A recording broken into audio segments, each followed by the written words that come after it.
CGCC members and friends, honored guests, ladies and gentlemen, good afternoon. My name is Ling Yi, and I am the Executive Director of CGCC Houston Chapter. I would like to express my warmest welcome and appreciation for everyone who is attending today's webinar. CGCC, as the largest and most influential nonprofit organization representing Chinese companies in the U.S., continues to serve its members by providing insightful webinars for business leaders from both China and the U.S. to freely express their opinions, exchange ideas, and explore opportunities for further cooperation. Before we start, I'd love to grab your attention by announcing a few of our upcoming events. CGCC and the CGCC Foundation have launched their Experience 2020 photo contest. The contest runs from August 5th to November 23rd, and it aims to showcase the individual and the collective experiences of Chinese and American business communities throughout 2020. We have now received many great pictures from member companies and individuals. Please do not hesitate to submit yours, and we look forward to hearing about your stories.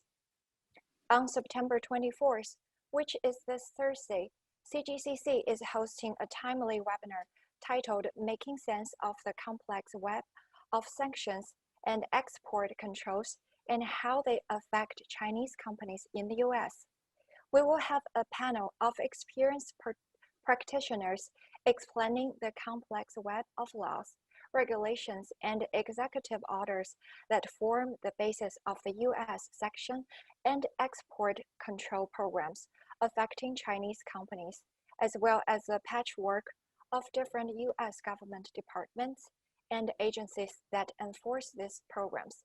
We look forward to everyone's active participation.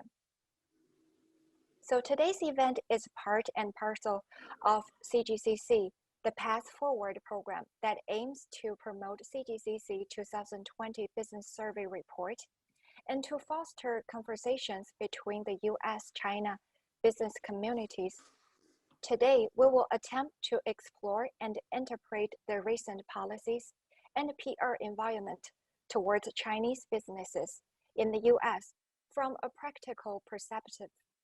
We will also hear from our panel about operational advice and guidance in response to the current anti-China sentiments. In light of that, I'd like to invite all of our audiences today to watch our newly released video about CGCC 2020 Business Survey Report that is specifically related to the topic today. 2020 marks the 7th consecutive year that the China General Chamber of Commerce USA has conducted its annual business survey on Chinese enterprises in the United States. The survey provides a broad understanding of Chinese investments in the U.S. and the vital role they play in the overall bilateral business relationship. The survey is based on data collected from around 200 Chinese enterprises. The respondents' operations spanned a broad range of 10 sectors based on the Global Industry Classification Standard. The respondents' headquarters are located in 19 states, with subsidiary offices and facilities across the country. Chinese companies hold substantial interest towards investing in the U.S. economy, but there are disruptions as a result of the U.S.-China trade conflicts and the pandemic. So, for many surveyed, 2019 marked a 5-year downturn for companies' growth and profitability. 33% of the respondents claimed a decrease in revenue last year. As this graphic illustrates, Chinese companies' investments in the U.S. tumbled significantly this year. You can see the percentage drop is almost double from the previous 2 years. Companies impacted by ongoing uncertainties are delaying making new investments in the U.S. There's no question the complexity of U.S.-China relations is the top systemic challenge when it comes to conducting business in the U.S. Cultural differences between the U.S. and China also emerged as one of the top challenges this year.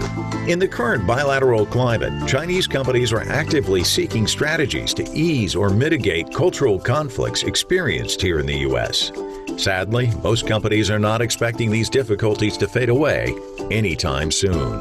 Despite these challenges, 80% of respondents report satisfaction with the overall business environment in the U.S. They appreciate the nation's innovation capacity, legal environment, and financing efficiency. Over two-thirds are optimistic about the U.S. business and investment environment throughout the next 2 years. As of March of 2020, CGCC member companies invested more than $123 billion in the U.S. economy, directly employing more than 220,000 people and indirectly supporting more than 1 million jobs in the U.S. labor market. Since its founding in 2005, the CGCC has strived to create opportunities to grow Chinese investments and to facilitate trusted Chinese brands in the U.S. amid uncertainties from ongoing disputes over trade policies, COVID-19, and the upcoming U.S. presidential cycle. CGCC stands ready to support both the business community and the governments of both countries as they embark on the next phase of their significant relationship.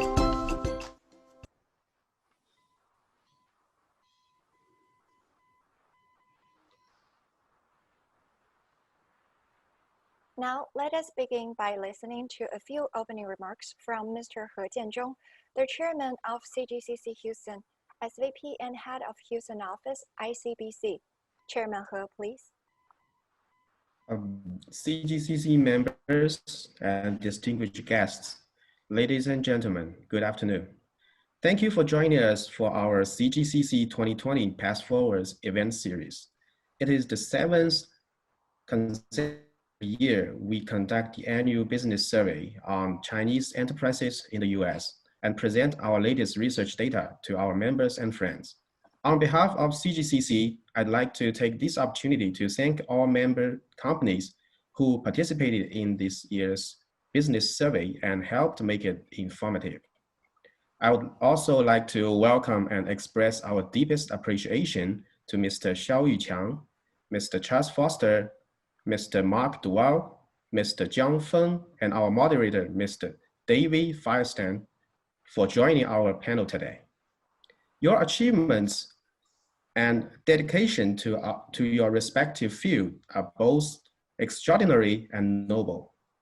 Your presence today presents your ongoing commitment to sharing knowledge and building bridges, especially David and Charles from the Bush China Foundation, who have been dedicated to advancing US-China relations through active programs and promoting the notion that a constructive relationship between the two countries serve a vital interest of the United States, China, and the entire global community.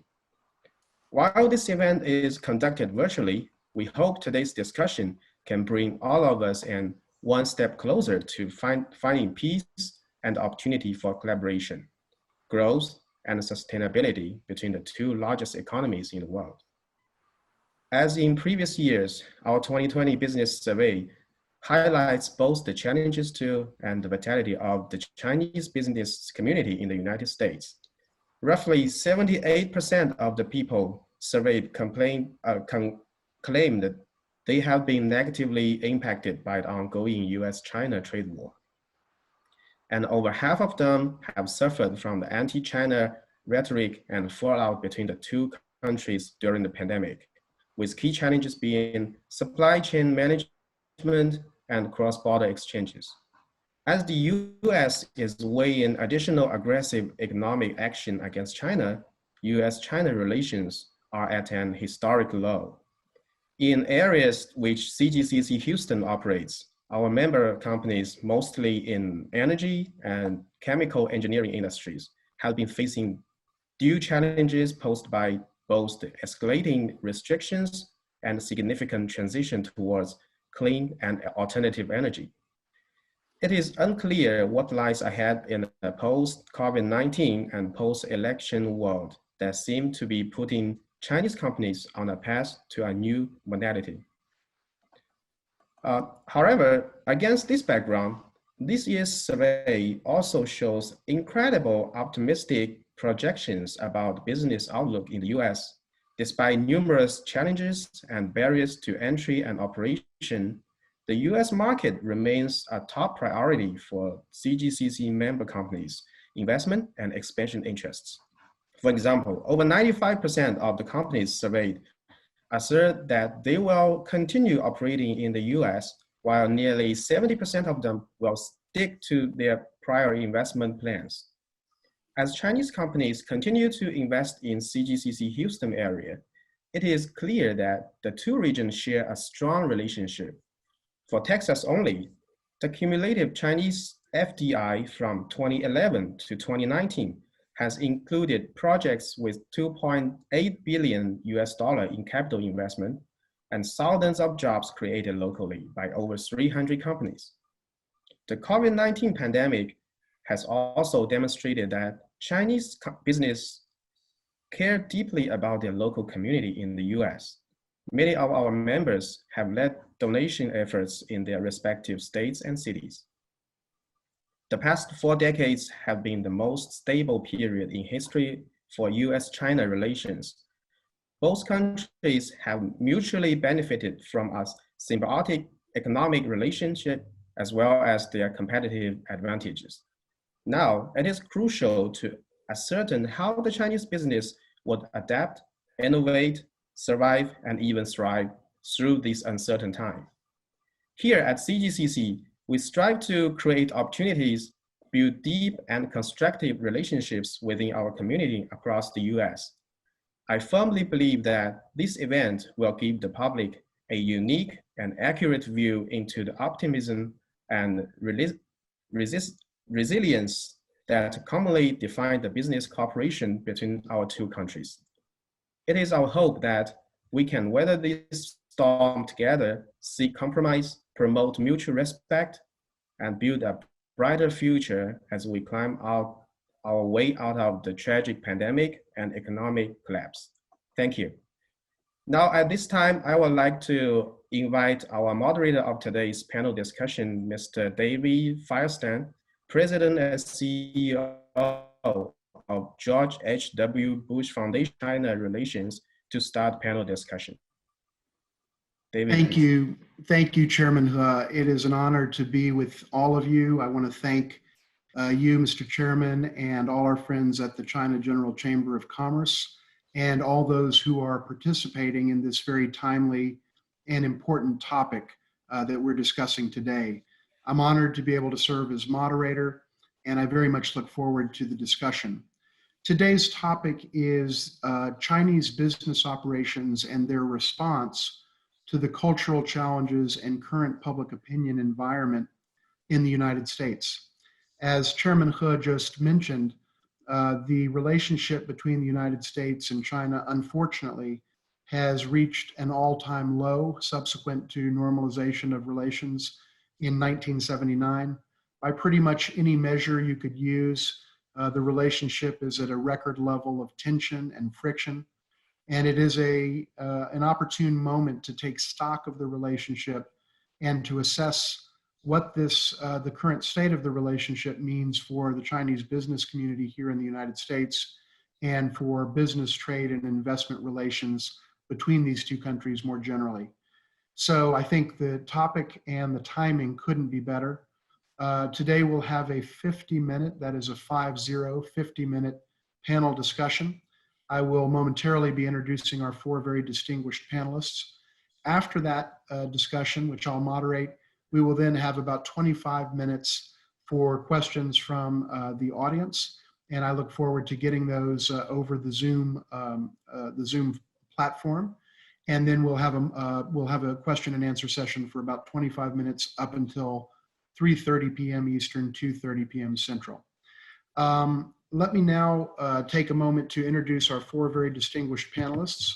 And here I'll go in alphabetical order by surname. And I'll just give a top line level introduction of our panelists in order to maximize the time that we have for discussion. But their bios are available to you on Zoom, and also can be sent to you as well.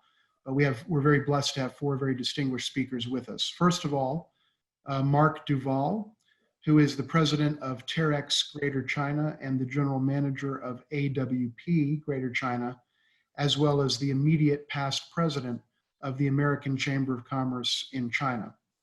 Next, we have Mr. Charles Foster, who is the head of Charles Foster, chairman of Foster LLP. He has been an advisor to U.S. presidents and presidential candidates on matters related to immigration policy. Charles is one of the foremost immigration attorneys in the country. And also, we are blessed at the Bush China Foundation to have Charles's leadership as vice chairman of the board of directors of the Bush China Foundation. Next, I'd like to introduce Michael Zhang, or Zhang Feng, who is the Director of Mergers and Acquisitions at the Zhejiang-based Hailiang Company, which is the largest producer of copper tube in China.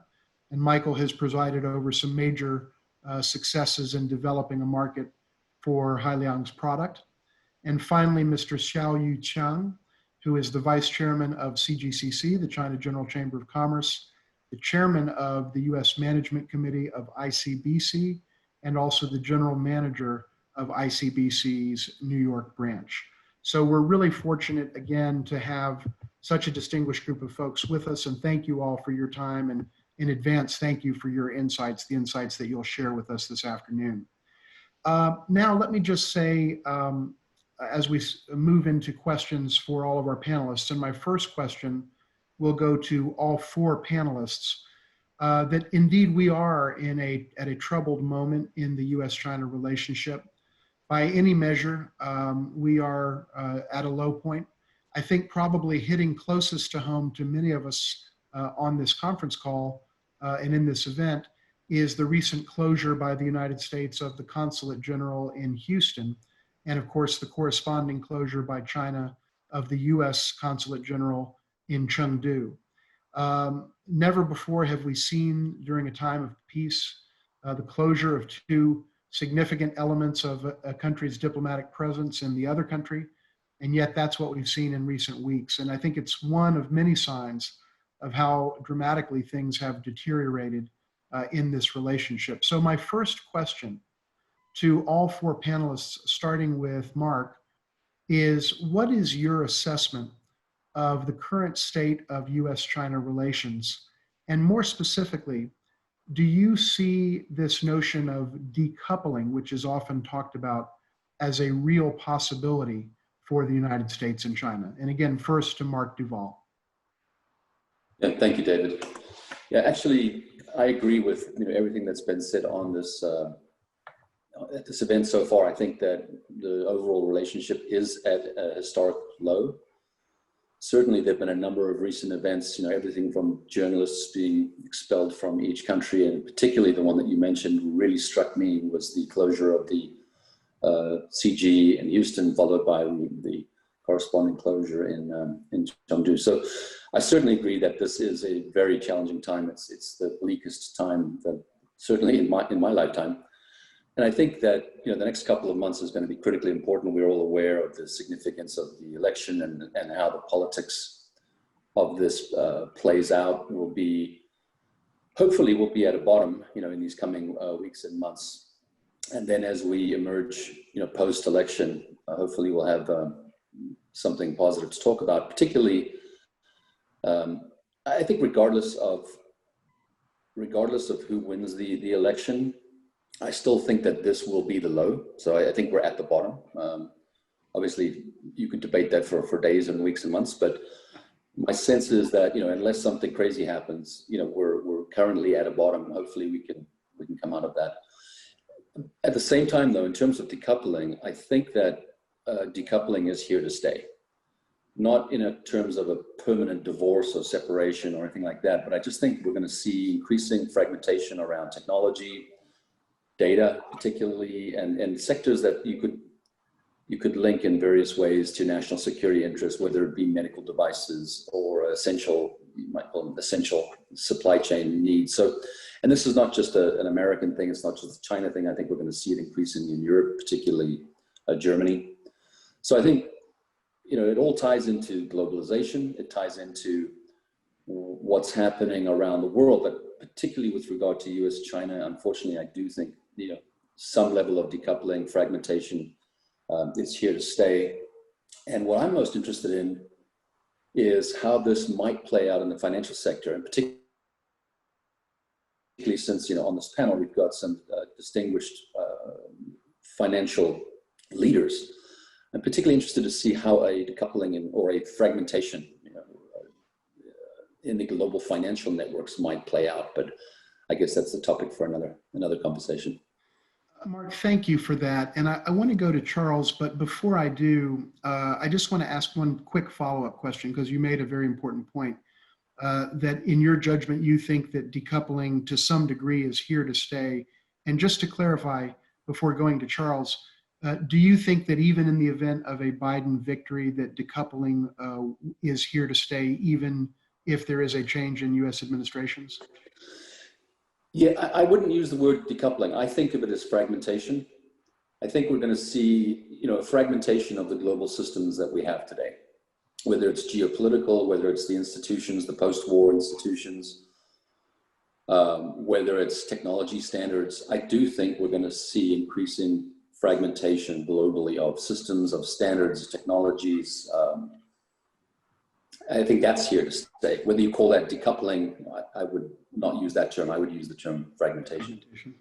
Great. Thank you very much, Mark. Charles, you have been so active in building bridges for decades between the United States and China, going right back to the very beginning, 1979, the Houston Consulate General, Deng Xiaoping. Charles, what is your take on this question? Well, thank you, David. I want to thank everyone else. I'm a pleasure to be with you. And I would also agree with everything that's been said. Mark said it very well.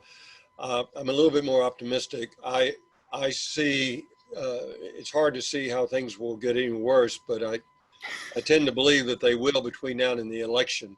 A lot of this is, of course, is driven by American politics. President Trump is doing everything he can to distract from his own failures in leadership on combating the coronavirus and other issues and trying to blame China, or for that matter, just about anybody else. So it's got to get, it's going to get better after the election, whoever is elected. I think if right now we'd have to say that it's more likely that Vice President Biden would be elected, although far from sure. If he's elected, he's made one important statement, and that is he doesn't believe in the tariffs. He would drop the tariffs. So that would be a step in the right direction. Number two, we would end our development of policy by tweets. I think we would go back to a more normal, traditional relationship and how we dealt bilaterally with China. And I think the temperature would be lowered a great deal, and there'd be less tit for tat. So I'm somewhat cautiously optimistic on the issue of decoupling. I think China, to use this overworked expression about too big to fail, China is just too big of a market, too big of an economy for us to decouple. And I think after the election, wiser heads will prevail. Even if should Trump be reelected, which is certainly possible, Trump is sort of a business guy, pragmatic. He could very well turn on a dime and go back to working with China in a number of areas. But I would be more optimistic for U.S.-China relations with the election of Vice President Biden. Charles, thank you. I want to come to Michael and then to Yu Chang on the same question of decoupling or fragmentation. And I think Mark's point is a good one, that it really is, decoupling implies something that's bilateral, purely bilateral, and it may also imply a kind of finality, whereas fragmentation, I think, implies something that is, as Mark rightly notes, is maybe a more accurate description. And I do want to ask Michael and Yu Chang about that, but let me also just make one observation that I think is too little noted, and that is that when we talk about fragmentation, and I won't dwell on it for purposes here, but I just want to make this point. What we're really talking about is a historic first in the history of the United States, and arguably in the history of the global economy in its modern form, and that is a rejection of the very construct of comparative advantage. That's really what we're talking about here. That at least under this administration, the notion that there is a principle of comparative advantage in international trade is now under assault. And that's at a core level, I think, what we're dealing with. It's really a fundamental challenge to the very construct of international trade. That said, Michael, I do want to ask you, what is your take on the issue of where this relationship is and whether we're moving in a direction of decoupling or fragmentation? Well, thanks, David. I think today is a globalization society, so all the major economies are very high cross-linked. So as the number one and number two economy, US and China won't be easily decoupled. So if we peel off the political layer, China and the US are very good business partners. And to US, China is a big market for example, for agricultural products, aerospace, semiconductor, and medical devices. So it's China is a big customer for US, and vice versa to China. US also covers 20% of China's exports annually, which makes US China's largest customer. So I saw the data from January to July 2020. The total trading amount between China and the US only dropped like 3.3%. That's mostly due to the COVID-19 and a little bit of the trade war. So I agree with Mark and Charles about the optimistic about the US-China relationship. I believe economics speaks louder. So political issues is the quite a temporary or like a circle. Michael, thank you so much. And let me just say on a personal note, you are with us from Zhejiang province, China, and you are up at a very odd hour by our standards here in the daylight. Good morning. And I want to thank you for making the special effort to be on with us basically in the middle of the night there. Yu Cheng, we would love to have your take on this question. What do you think about where the relationship is and where it's going? Great, thank you, David. First, I want to appreciate the invitation from Chairman He and the CGCC. It's definitely a pleasure to work together with those fellow panelists. Well, it's very hard to follow with those wonderful remarks from all the other panelists. But I think, generally speaking, I'm more optimistic regarding to the long-term relationship between United States and China. So, and the first part regarding to the current problem that happen in the trade area, national security, or other a lot of things that we mentioned. We can definitely say this is a low for the bilateral relationship. May it became more, but getting worse. For me, I think temporarily it may happen, get even worse, even lower in the short run. But from long run, and the first, as a economist, we all believe in the free economic and the market rules. Market's principle indicate that the problem will resolve itself from long run. And the second is it's very easy to identify from long run. There's no beneficiary regarding the decoupling for both sides. So I do not believe that will be the ultimate goal for everybody to move it forward with the decoupling or even have the initiative to start the decoupling. So generally speaking, I'm more optimistic, and in my business working with all the United States Fortune 500 or with all the business community over here, I do believe most of the business people and business companies were more in the positive side looking forward. It's just a matter of when and how with the question marks. Thank you. Yeah, Yu Cheng, thank you very much. Let me say one thing before moving to the next question, which actually is for Yu Cheng and for Michael. But let me just make one observation that's keyed to a point that a couple of our panelists have made in terms of optimism. Recently, the Pew Research Center of the United States conducted a very extensive poll, public opinion poll on US sentiment toward China.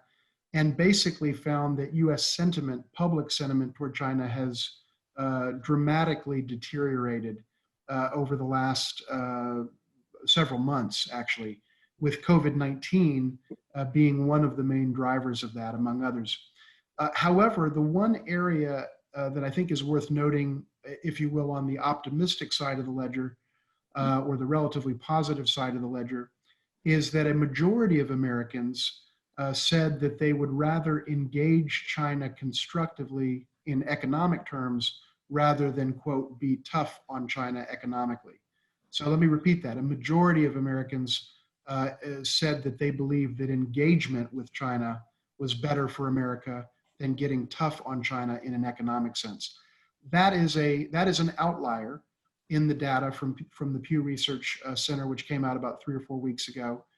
But it gives us hope, and I think a certain degree of validation to the points that have been made about optimism and about kind of the bilateral trade and investment relationship being, to go back to Charles's comment, too big to fail, and China being too big to ignore. There is some empirical data that suggests that the American people, for their part, understand that, and I think that's positive. Let me ask Yu Chang first, and then Michael, this particular question. COVID-19 has had a huge impact on US perceptions of China. According to that same Pew Research Center poll, 78% of Americans assign the fault for COVID-19 coming to America's shores to China.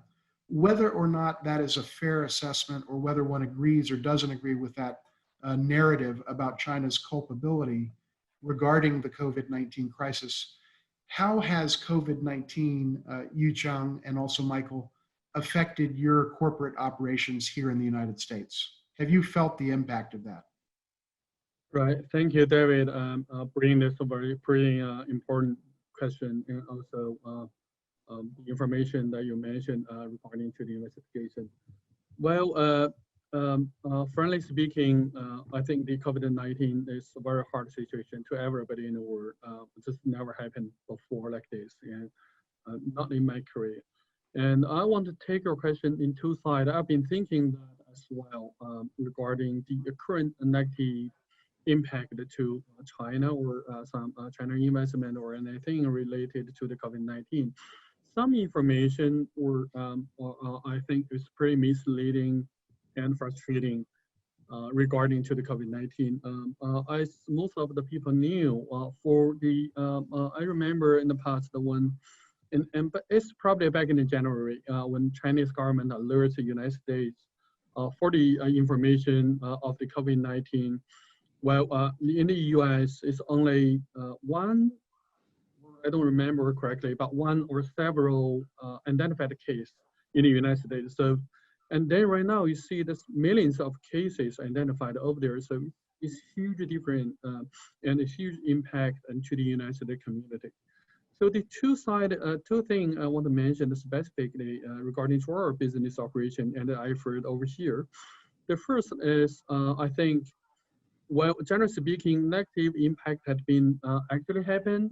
We all believe there's, you know, from our observation, there's no, I do not see any, you know, could be any helpful or has been any helpful in pointing fingers on each other, seeing how they happen. So, but I don't think that have actually made our life any easier here in the United States.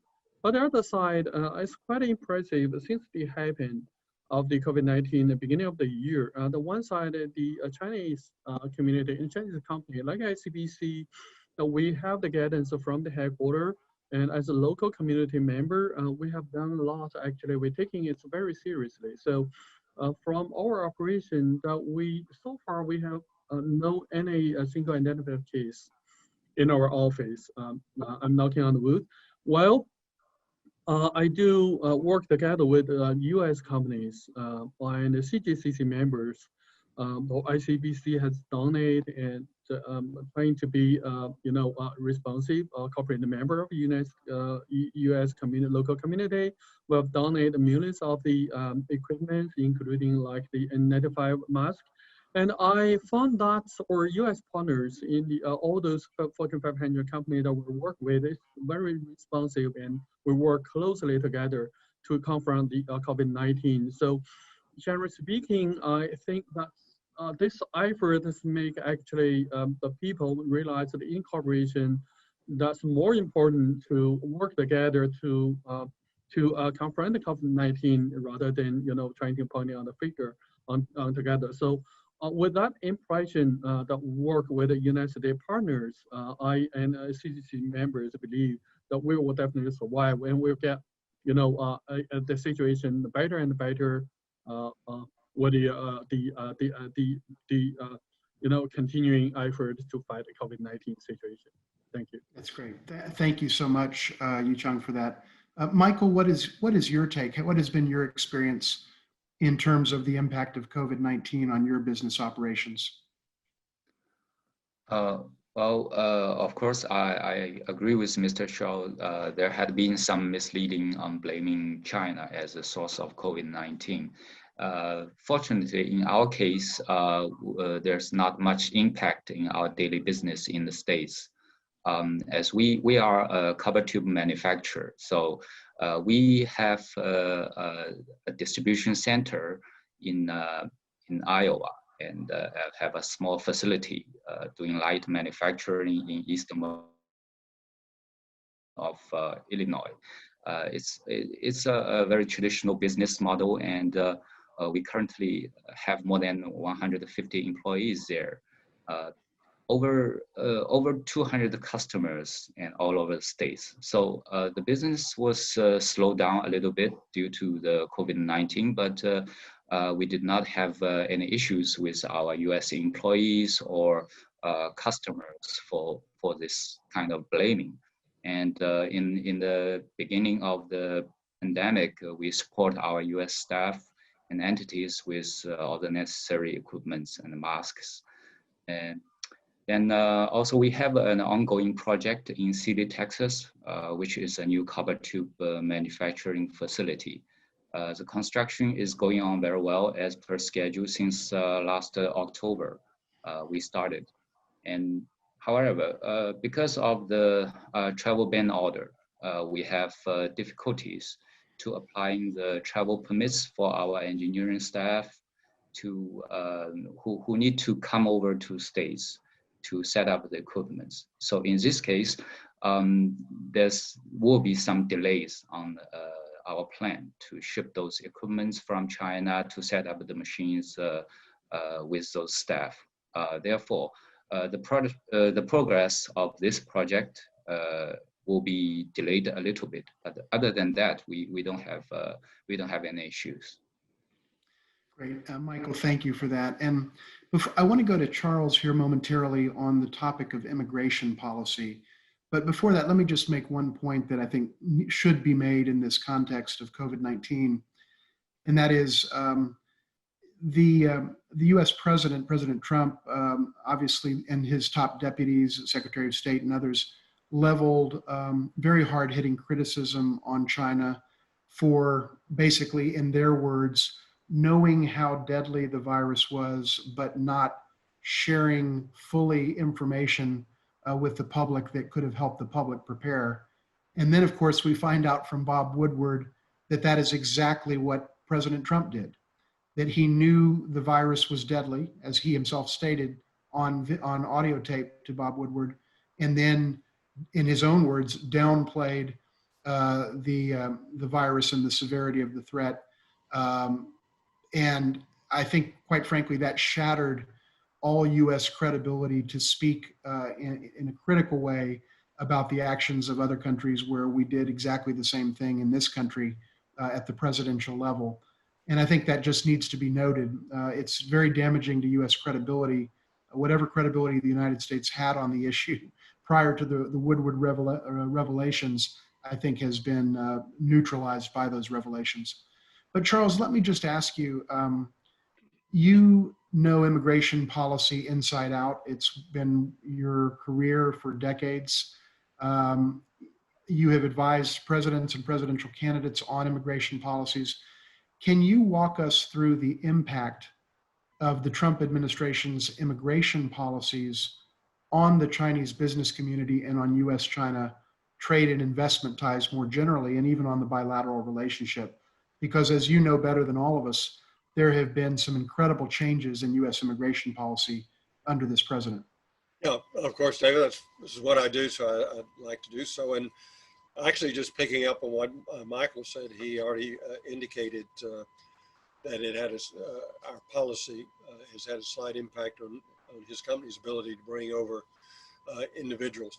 So broadly speaking, this administration, this president, without reference particularly to China, has had a very tough policy on immigration.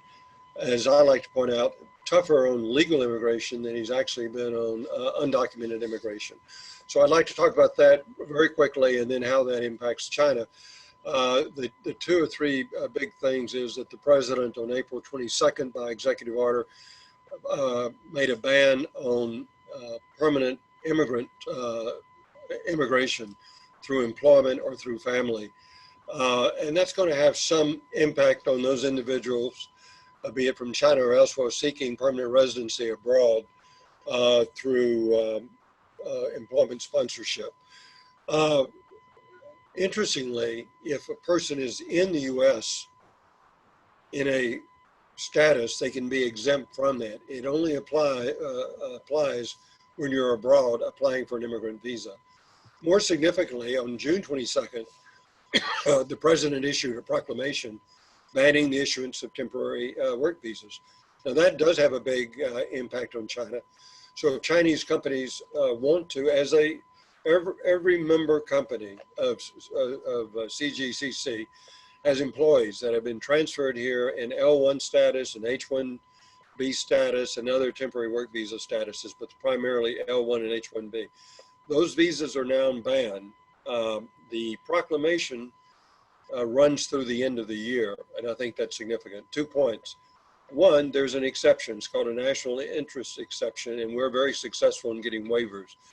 You can still apply for a visa abroad if you can show it, there's a national interest. And we found that consular posts have been somewhat receptive. That's another problem. Due to the pandemic, all consular posts in China and elsewhere have been shut down. And so to get into a consular post, you almost have to show an emergency. Those posts are gradually reopening, but they're going to have a significant backlog. Another problem. Again, if you're in the US, you're exempt from that plan. So we're able to extend L1s, H1s, change status from a student to an H1B under certain circumstances and so forth. Another big issue is the impact of the pandemic that Michael referred to. So we have effective with China and certain other nations, a ban on Chinese nationals traveling to the US unless they've quarantined. One way you can get around that, which we do, is having a Chinese national go to a third country that's not subject to a ban. It's not precisely a ban on Chinese national, but it's a ban if you're coming from a country that's subject to the quarantine. So for example, recently we've had Chinese nationals, we're working with Chinese nationals with a very well-known Chinese artist that need to install a major work of art for the opening of the Kinder Museum. By going to a third country and remaining there 14 days, you can avoid that ban. That's one thing you can do. I think after all of these bans will expire at the end of the year. And again, irrespective of who's elected, I expect some of them to go away. Certainly they'll go away under a new president. Biden, I'd be shocked if he continued the ban on legal immigration that President Trump instituted. So I could go on, but I'll stop right there. Yeah, Charles, thank you so much. Really appreciate that. And you know, the immigration policy piece of this is very directly connected in just the ways that you've described to the U.S.-China business issues that we're discussing. So really appreciate your perspective. Mark Duvall, let me come to you with a question. And I'm cognizant that we have maybe about 20 minutes left and just a few questions I want to try to go through maybe more in a rapid fire way with getting all of you in. But first a question for Mark. You've led the AmCham China, American Chamber of Commerce in China, You're the immediate past president. I know you have intimate familiarity with the concerns of the US business community in China. But let me ask you this, to what degree have recent tensions and disputes between the United States and China soured US-based US companies about working with US-based Chinese companies? You know, we often hear, and kind of the narrative in the United States is about the difficulties that American companies have navigating the Chinese landscape. But what are the impacts that we're seeing now in terms of how companies here in the United States are thinking as they think about engaging with Chinese commercial entities? Do we see a perceptible impact from this deterioration in the overall relationship?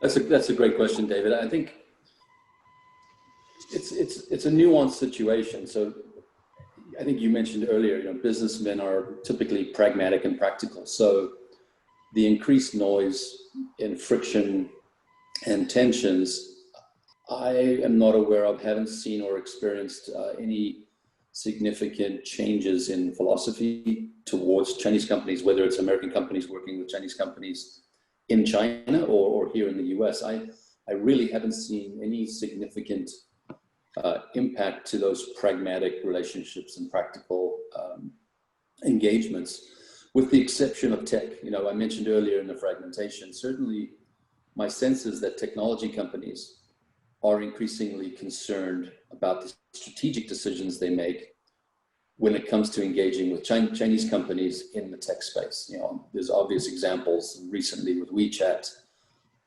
with TikTok, certainly Huawei, ZTE, right? So my sense is that, generally speaking, there hasn't been any material impact on the relationships or even the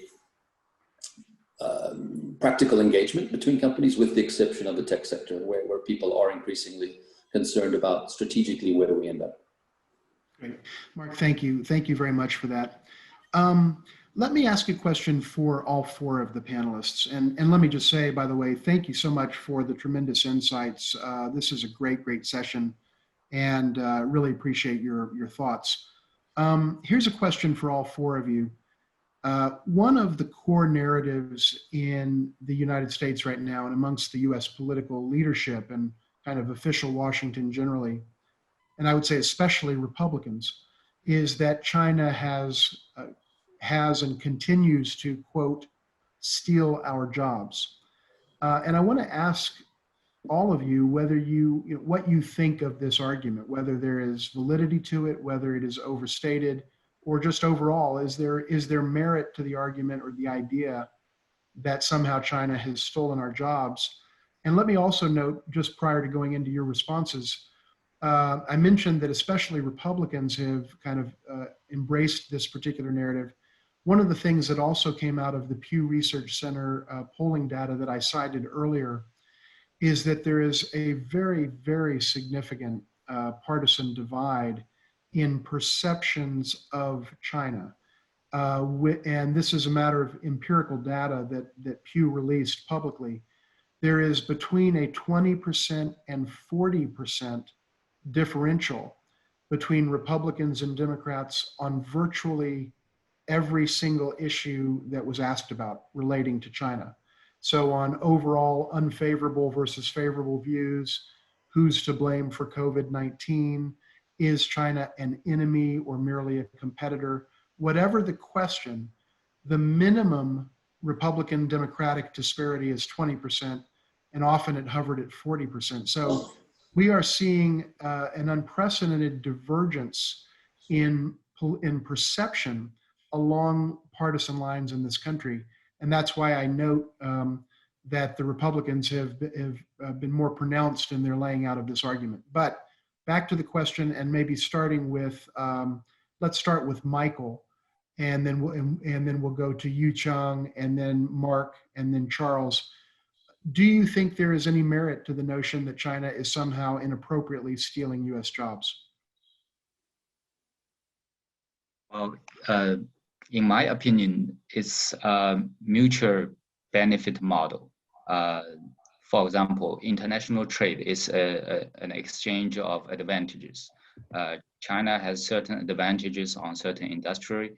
a lot of products which are labor-intensive products. So those things China are good at and can offer very competitive cost for U.S. market and for the end consumers. And on the other hand, U.S. has advantages on the high-tech aerospace and medical, those industries. So it's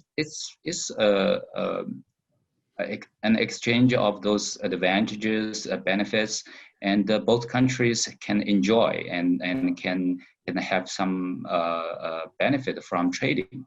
So it's an ongoing process and will reach certain balance. And I can also see from the other side, the FDI. US has a lot of investments in China, which brings a lot of jobs for China. And on the other hand, China has a lot of FDI in US and create more jobs for US. So as I said in the previously, US and China are very good business partners, but also competitors. I believe those are normal process. It's just the different style of two economies. Stealing jobs is kind of discrimination in my opinion. Thanks, Michael. Yu-Chang, what is your take on this issue of jobs? Thank you. The jobs is definitely a very important issue, and we knew jobs were created by investment, innovation, trading. So I don't know whether or not it's political right to mention that, but to my research, as a banker, we always want to see the data, and I do not see any kind of credible academic report regarding to that so-called stolen of the jobs to China from the United States. I checked the data, the curve of the unemployment, start from the 2008 until now. So we can see is basically the curve of the economic growth were in line with the employment rate improvement here in these days. Meanwhile, with the more deepened cooperation between United States and China, we're actually in line. So we have the lowest level in last year before the COVID-19, basically 3.5% is almost the full employment. And it's gradually happened until now.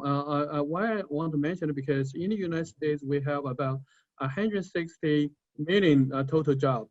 And I mean the total labor force. And 3% is basically over 150 people have jobs at that time. And if you're mentioning that there's millions of jobs stolen, it's very hard to believe from those data. But the other side, I want to see also, including the CGCC members, like Hailiang Michael mentioned himself, the investment from China to the United States has actually created a lot of jobs after 2008, after the crisis. I think that's a CGCC report mentioned this over 220,000 jobs directly created by the CGCC members. And we do have mentioned that there's a many jobs in the United States were created related indirectly to the Chinese investment or supported by the export to China. So I do not see strong, correlation alignments to so-called stolen jobs. So I would personally would not really buy that story, but I did heard a lot of the perspective mentioned. I'm looking forward to have any kind of, supporting analysis or the research on that side. Thank you. Yeah, Yu-Chang, thank you very much. Mark, what is your take? And then we'll go to Charles before we go to the last couple of questions. Yeah, David, my response is similar to Yu-Chang and Michael. I think that I guess bottom line, it's just a ridiculously simplistic way to express an issue. I mean, there's a real issue in the United States, well, actually in many countries around the world, with the implications of outsourcing and offshoring of manufacturing to other countries and the impacts of globalization. And I think there are significant implications of globalization to economies and societies around the world, absolutely. And I think those are only going to be exacerbated in the future with more automation, more robotics. I think that the societal implications of offshoring, of outsourcing, of globalization, and again, as I mentioned, some of the new technologies that are coming down the pike. These are real challenges that have to be dealt with, but to blame China for stealing jobs, I think, is just ridiculously simplistic. Yeah. Thanks, Mark. Appreciate that. Charles, what is your take? Okay, briefly, I agree with what everyone said, but I make the following points. China, obviously, it doesn't make sense. China doesn't steal jobs. American companies, in order to have competitive advantage in a global marketplace, move to China because of the labor costs. If they had not gone to China, they may have gone to Mexico or Thailand or some other place. Exactly. China did not, quote, steal those jobs. Secondly, it's hard to say that it had such an adverse impact. After all, President Trump was just a few months ago bragging that we had the lowest unemployment rate in American history. If it really had been that devastating, the American economy, again, quoting President Trump, had never been stronger. It makes you wonder, if they had stolen all of those jobs, how could we have such a low unemployment rate with such a strong economy? That's right. And the other thing is, and Mark alluded to, that's technology. More jobs have been lost through technology, through automation, everything we're familiar with, than the actual moving of jobs abroad. But I think to the extent that we do impose restrictions and make it more difficult for U.S. companies to manufacture in China, for example, many of those jobs will not come back to the U.S. to begin with. They may go to Mexico or some other place. So I think that's a gross exaggeration. It's just part of the political rhetoric. Charles, thank you. And let me just say, I have to say a couple of things. First of all, I think your point is so well taken that there is a fundamental contradiction between two positions that President Trump himself has taken. One is, just as you said, that, and just to paraphrase, that China has destroyed the American economy by perpetrating the greatest theft in the history of humanity, in his words, but literally the same day tweeting that our economy has never been stronger, our unemployment rates have never been lower, the stock market, for that matter, has never been higher, and the list of metrics that he himself has used goes on. There is an inherent internal contradiction in those arguments, and I think you're absolutely right to point it out. Let me also point out that another contradiction is around the stock market and Wall Street. President Trump blames Wall Street for being greedy and outsourcing jobs on the principle of comparative advantage, but in the same day and in the same breath, tweets that the stock market has reached an all-time high on any given day. And again, there are just some profound inconsistencies, intellectual inconsistencies in the arguments put forward by this administration. One other thing I just want to say, it needs to be said when we talk about jobs and U.S.-China trade, is that under this president, the U.S. Annual merchandise deficit with China has reached an all-time record level.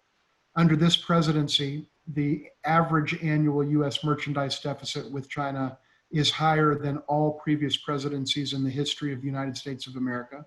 Under this president, we've logged the two highest U.S. deficits with the world, the number one and the number two highest deficits that the United States has ever had, dating back to July 4th, 1776. Under this president, U.S. manufacturing jobs have been lost, not recovered. Under this president, the United States is giving farmers an income they don't need or want with money the United States Treasury doesn't have, an outstanding definition of socialism if there ever was one. And under this president, thanks to the tariff policies, all consumers in the United States are paying up to $1,500 more for stuff at Walmart and Target than they were 2 years ago. That is the factual record based on Trump administration data that is in the public domain. And any notion that somehow these policies have been good for America is not borne out by the empirical factual record. And I think that needs to be said.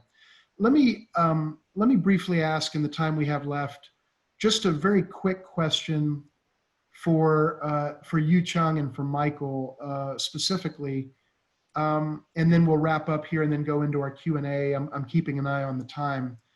But Yu Chung and Michael, we've heard some pretty ugly and indeed overtly racist language employed by certain U.S. political figures. We've certainly seen some ugly language employed by even President Trump and Secretary of State Pompeo as recently as the Republican National Convention in their speeches and the China portions of their speeches at the Republican National Convention just a few weeks ago, and of course, many other times as well.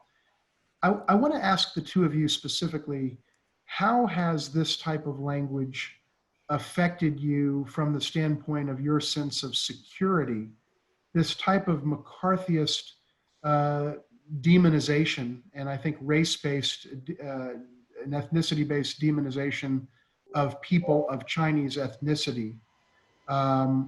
What have you felt in your lives about that? Has that had an impact on you, on people in your companies, on your interactions with Americans? I would just be curious as to your perspective on that. First Yu Chang and then Michael. Thank you, David.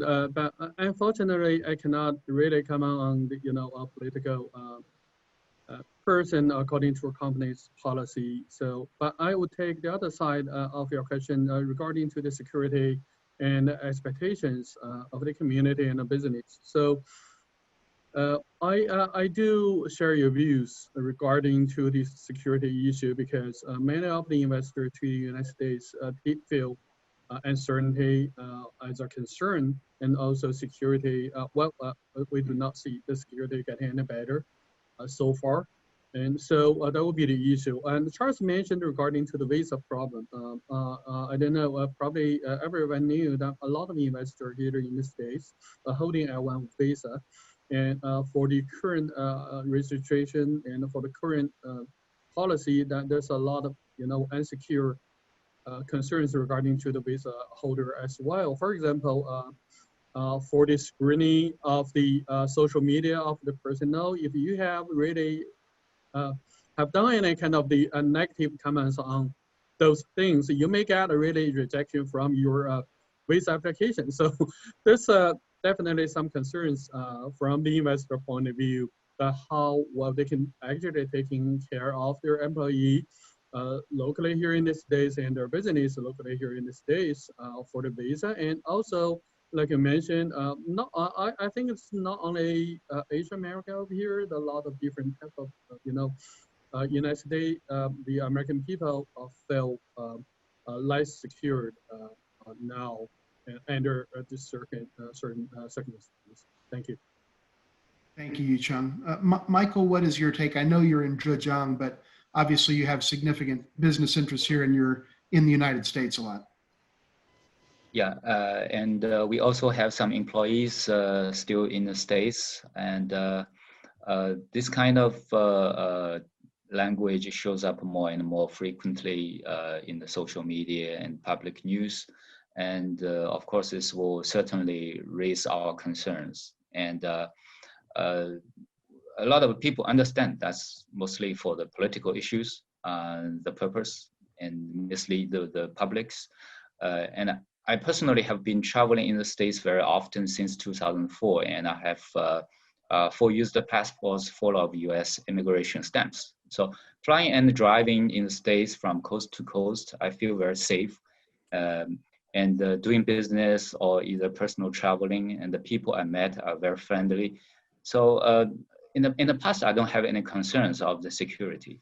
Well, of course, under today's COVID-19 circumstances, people are very stressed or panic about the virus, and our lifestyle has been greatly impacted. Therefore, we understand there will be certainly some concerns of this safety issue. So we have alert our people for less traveling and limit the time out of the homes or out of the field on the field, just to limit the travel for safe sake.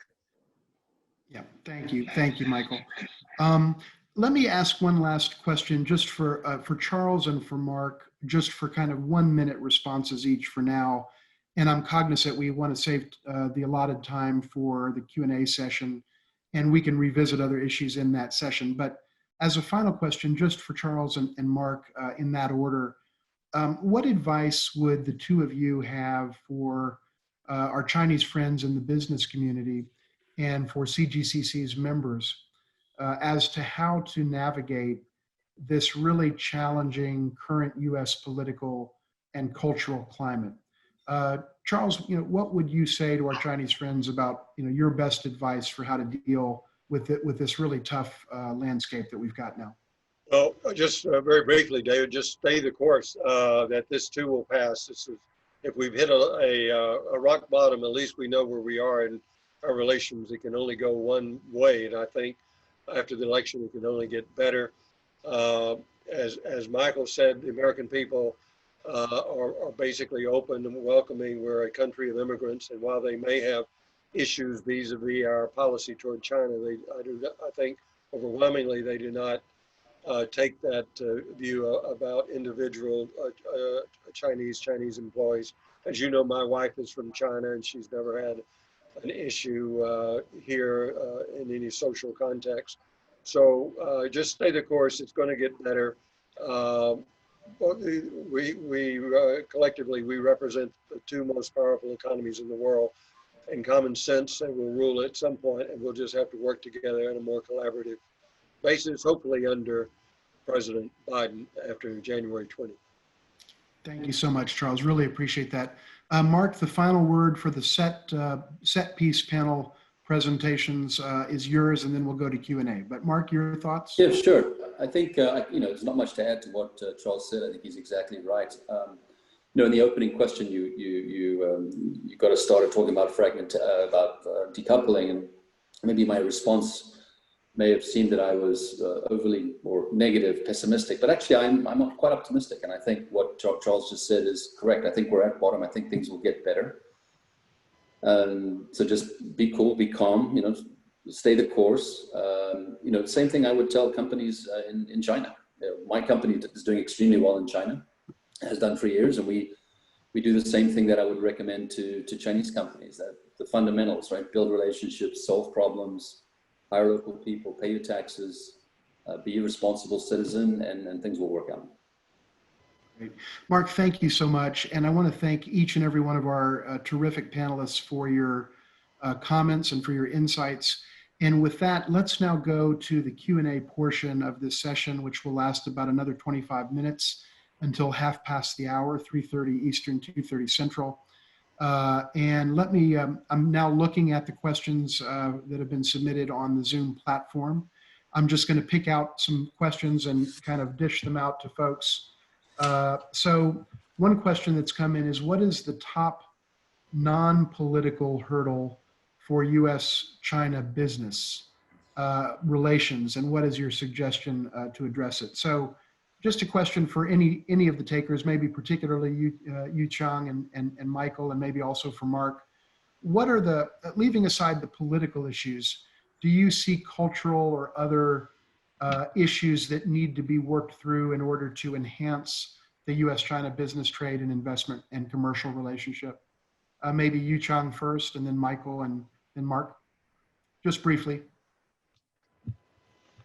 Thank you, David, and I want to thank you for the question as well. There's definitely cultural differences. For me, I've been working for the bank in Europe, in Japan, and now in the United States. So I do not, I would not see the culture differences would be the hurdle for the business cooperation. So we're in a different background, but in the business, basically we're working together and we're trying to reach a mutual benefit. That's basically what we do, and we're trying to support each other for their growth.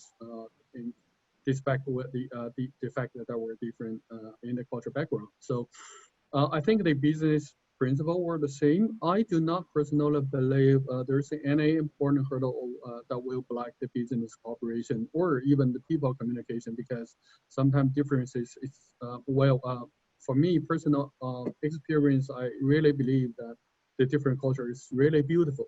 I do see a lot of the beautiful different culture, different than the Chinese culture, but I really appreciate it.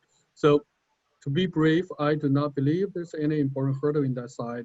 And we'll think we've been working through in the past pretty while. I will continue. Thank you. Thank you, Yu Chang. Michael, what's your take? Thank you, David.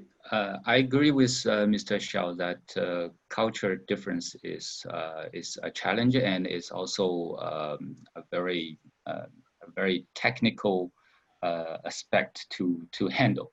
As I've been traveling in the States and Europe, I feel the way people thinking and the business philosophy and also the life style view is are very different in between Asia, Europe, America. So I think the fundamental thing is to respect and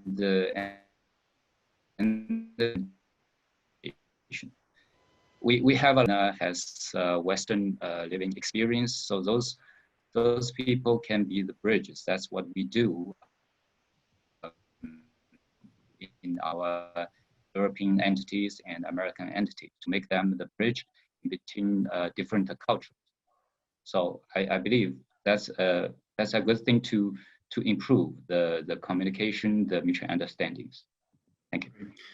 Michael, thank you. And actually, rather than going to Mark or Charles right now, let me ask a different question for everyone, maybe starting with Mark and then Charles and then perhaps Michael and you, Chung, if you'd like. We have a couple of questions from the audience on the topic of WeChat and TikTok, which obviously have been in the news in a major way, with the US taking a much more restrictive approach to these applications and their availability in the United States. What are your thoughts on the current situation with WeChat, with TikTok, and perhaps the broader issue of how the United States is taking a much more restrictive posture toward Chinese high-tech platforms? Mark, could you start us off, and then Charles, if you want to weigh in on this as well, and we'll see if others want to as well. Sure, I'm happy to give that one a shot. It's a tough one. And it's not really clear to me what the policies actually are or will be. These seem to be executive orders that still have to work through clarification as to what it actually means. But I guess if you step back, my take on it is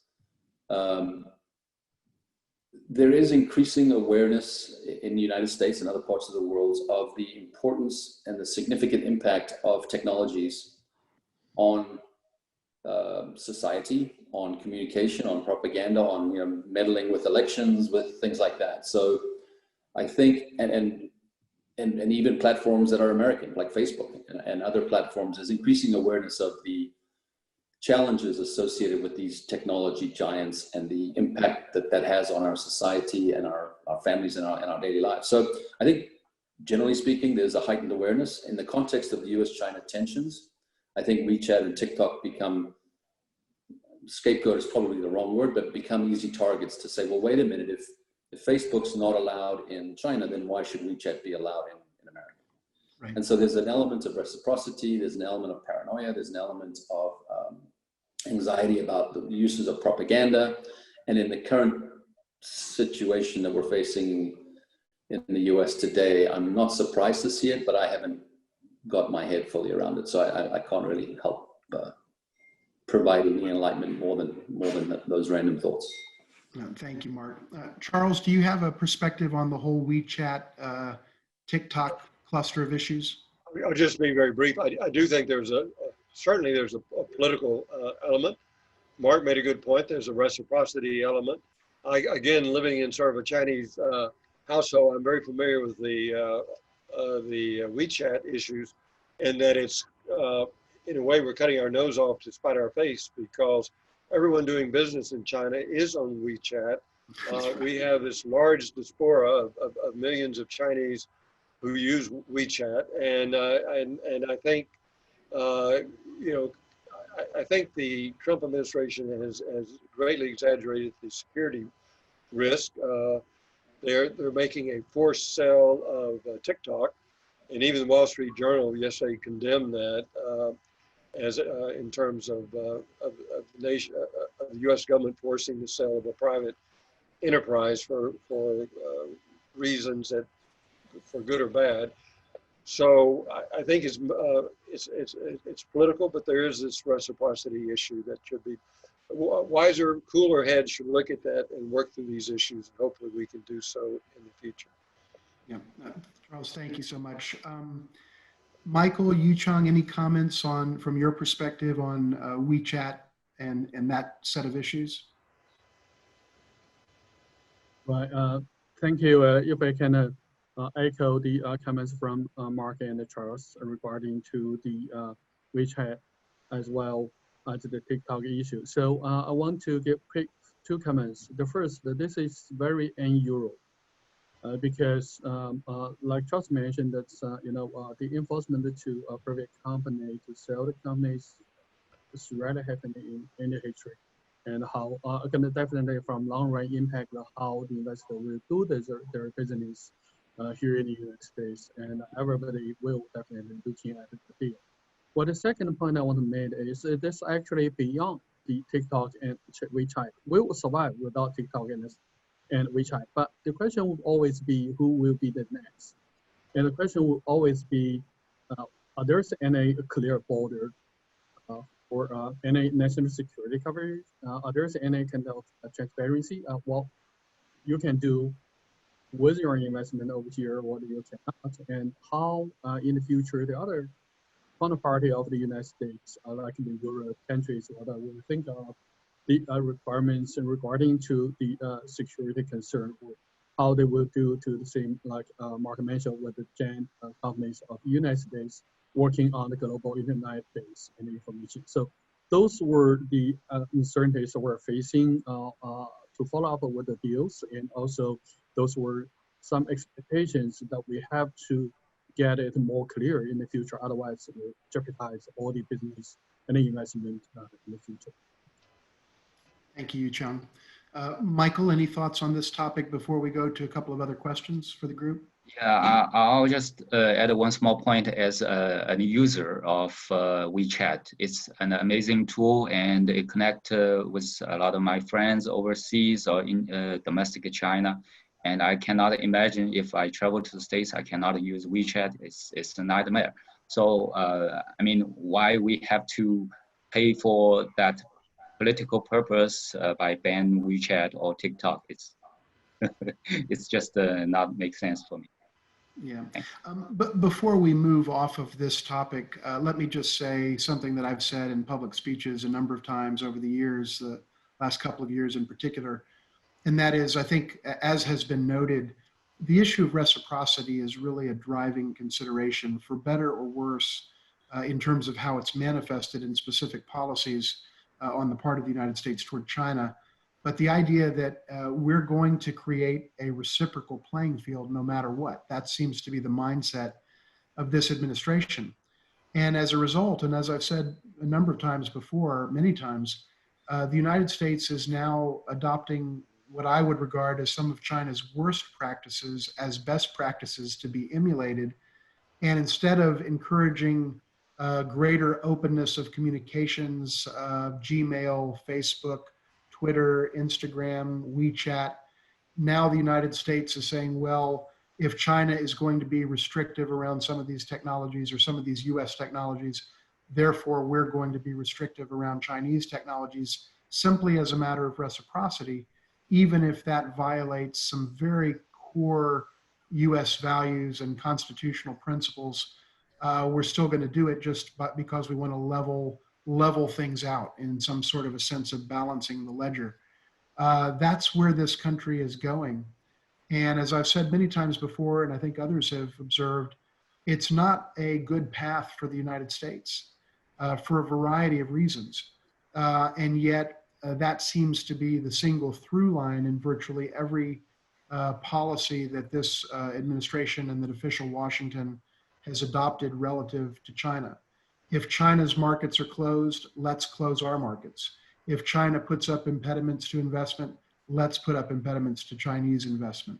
If China restricts certain platforms, let us now restrict their platforms. And the list goes on. I think it is, I've said before and I'll say again, I think it is a bad path for America on its own merits, but that is the through line in Trump administration policies. Let me ask a couple of questions that have come in, and I just want to put these to the group. They're kind of interrelated questions. One is, what can we, this is a question that came in from an audience member, what can we do as business leaders to help influence the current US-China political and cultural climate toward a positive path? That's one question. And then on a related note, a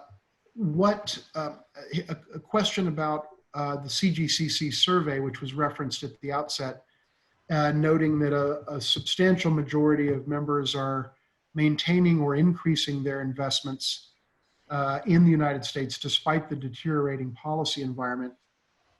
What is driving that? And a question for Michael specifically, why did you, Michael, why did your company, Hailiang, make the decision to invest in Texas at this uncertain and challenging time? So just questions around where the optimism, or at least the sense of perseverance and sticking with this market, even though it's a challenging time, where is that coming from? And issues related to that. Michael, would you like to maybe start that one off, and then we'll go to Yu Chang, and then to perhaps Mark, and then Charles. Talking about the reason we come to the States for investment, it took us about 12 months to do the due diligence, to visit 6 different states and a lot of industrial parks, and gather a lot of data, do a lot of discussions. So we basically build a model for all cost factors, key costs like labor, energy, and incentives, tax, logistics. So we put that together and build a model to evaluate whether which place is the best for our business. And we also do a comparison with our major competitors in North America to see whether we have any advantages on the automotive automation, or on the labor efficiency, on the overall cost. So we finally locked city as a home of our copper tube plant. Then we found the cost could be very competitive comparing to our existing competitors in North America. And we feel it's the best way to push the U.S.-China relationship to an optimistic direction is to demonstrate a successful business model in the States. So we want to be one of that models. Thank you. Great. Thank you, Michael. Yu Chang, your thoughts? Thank you. I'm sorry. Thank you. I think that for ICBC, our commitment to the United States market is very clear.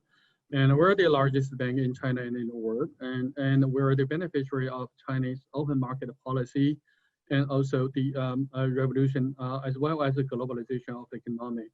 So we've been hosting, together with the CGCC, investing in United States for a couple of years in Washington, D.C.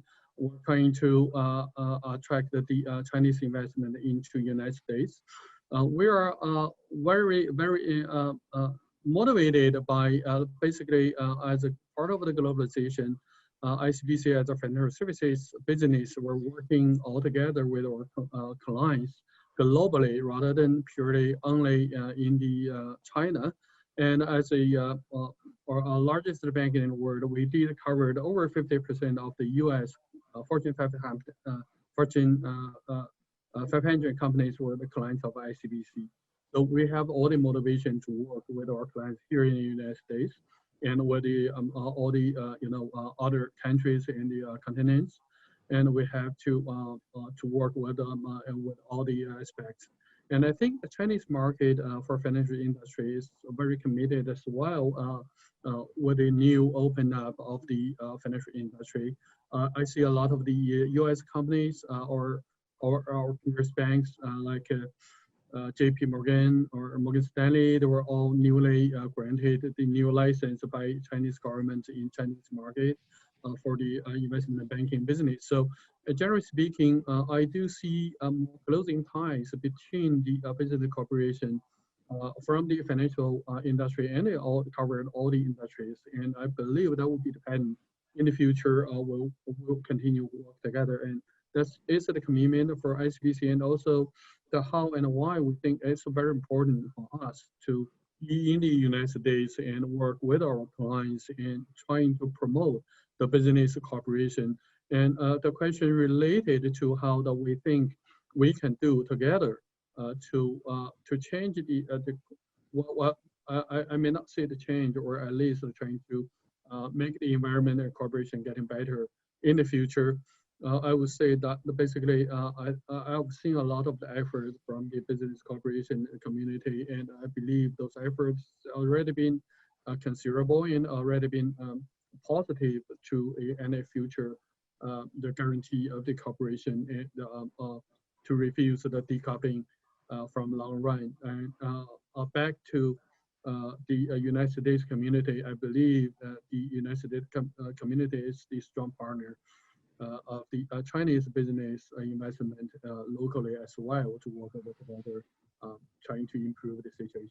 Thank you. Yeah, Yu Chung, thanks. Given the time, let me do one thing real quick.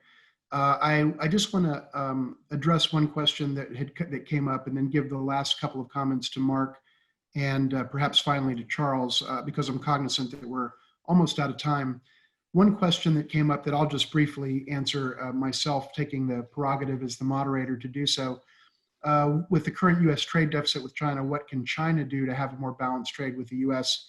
I think the main point that I want to make here in the limited time that we have is just to say the United States and China have had a mutually beneficial trade relationship for decades. That being said, it is absolutely true that it has been an asymmetrical trading relationship, and that Chinese markets have not been nearly as open to American goods and services as American markets have historically been to Chinese goods and services. That is absolutely indisputable. And fundamentally, what China needs to do as the second largest economy in the world, and certainly a global powerhouse, is to open up its markets to US goods and services to approximately the same degree that the United States, even now, continues to be open to Chinese goods and services. There may still be, under those conditions, a deficit between the two countries. But I think the deficit is exacerbated by the asymmetries and the instances of lack of reciprocity that do in fact exist in the relationship.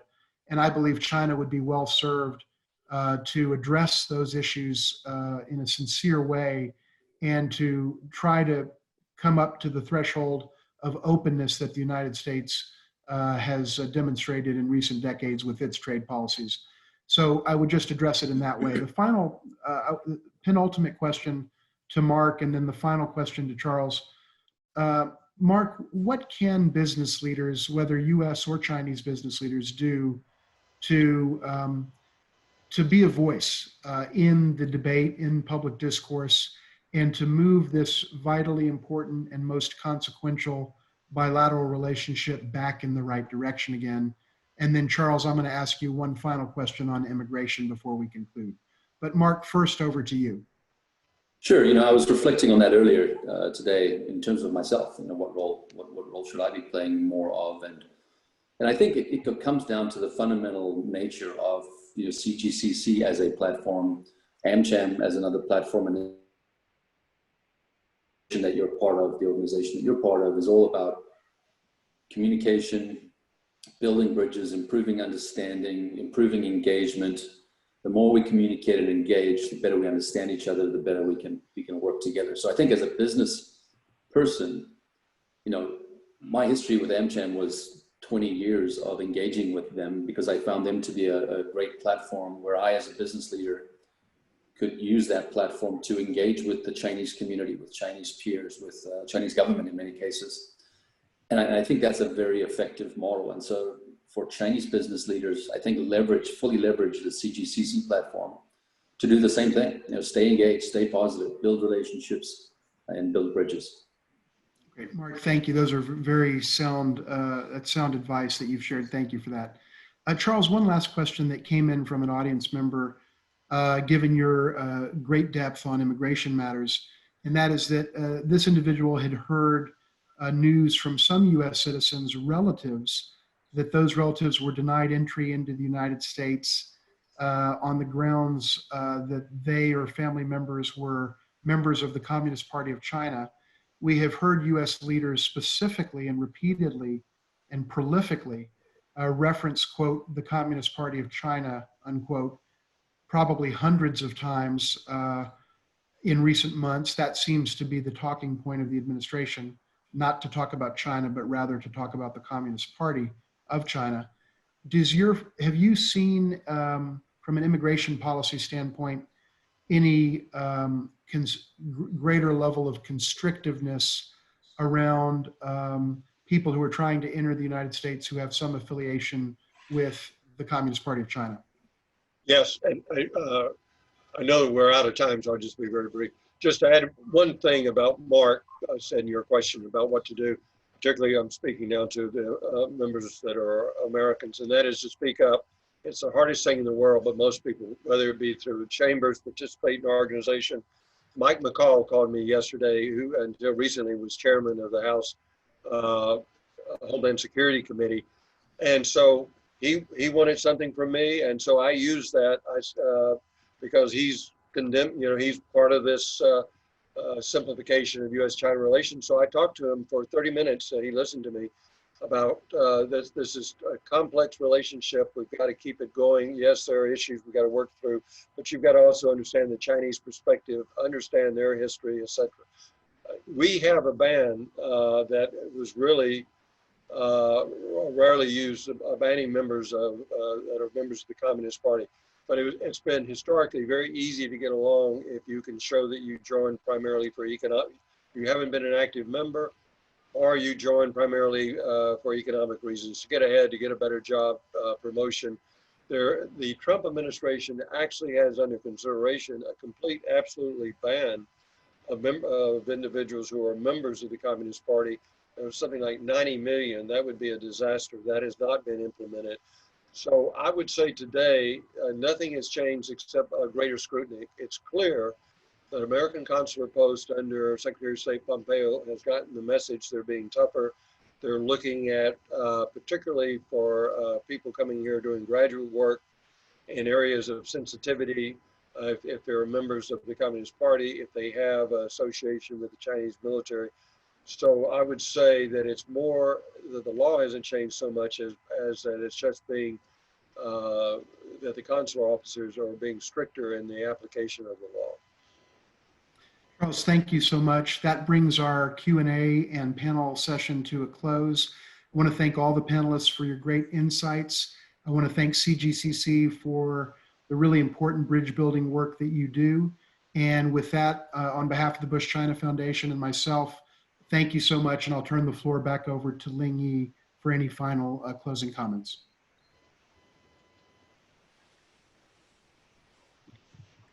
Thank you very much, David. Thank you all very much for sharing your insights and experience with the group. It was quite an informative and inspiring discussion. And I hope that the perspective and conclusions drawn from today's discussion will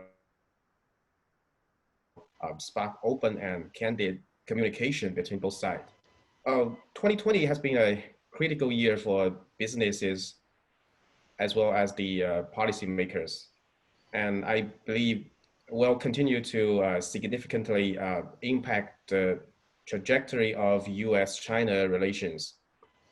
I'd like to conclude by saying that CGCC is committed to facilitating cooperation, building trust, and represents the interests of its Chinese and American members as they seek to expand their operations and investments in the United States, as well as the cross borders. So together, I'm confident that we can seek a brighter future by increasing the level of mutual understanding, leveraging on our strengths and overcoming our weakness. So again, thank you all for making your time in your busy schedules to join us today. And stay safe. Have a wonderful rest of the day.